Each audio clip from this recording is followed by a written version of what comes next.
Good morning. As I was sitting in the stillness this morning praying, I was listening to this dove that was sitting outside my window with its rhythmic pattern of cooing and thinking how beautiful it sounded. It didn't sound like a blue jay, it didn't sound like a quail, it sounded like a dove. And that pattern of cooing is unique as its DNA.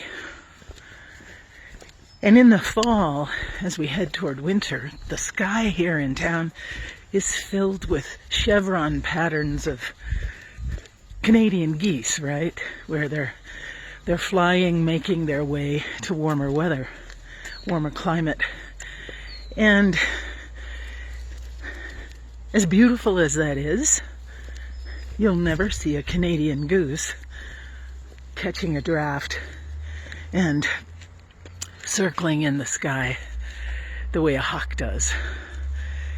That the way creation models for us uniqueness, the way it's built right in to each of these creatures, we too are created. And we can learn a lot from our animal cousins. Of course, we also have our own innate gifts that makes us unique as human beings. And yet there's something to be learned from the survival skill, but also the way creation rests. We are also built by God, right? We're made by God, built with certain unique traits inside.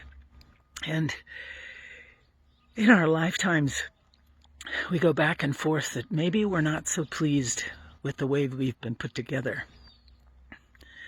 Maybe what God put in, we're trying to shut out. Maybe there are parts of who we are that we've rejected, or that we really don't like. We wish we didn't have those characteristic traits. We wish maybe we were more assertive, or we wish we spoke up more often, or maybe we wished we were more demure and we listened better. Really, if we reject the parts of ourselves that God's put there that we don't like, then we stop learning lessons from that part of ourselves, right? The idea is that we embrace the whole. We may not have the wisdom and understanding of what that means, but yes, we embrace the whole. And in loving our whole selves, that's the way we allow God to love us. If I reject part of myself, then basically I'm saying to God, that part of me you can't use to teach me. I'm done learning from that part of me.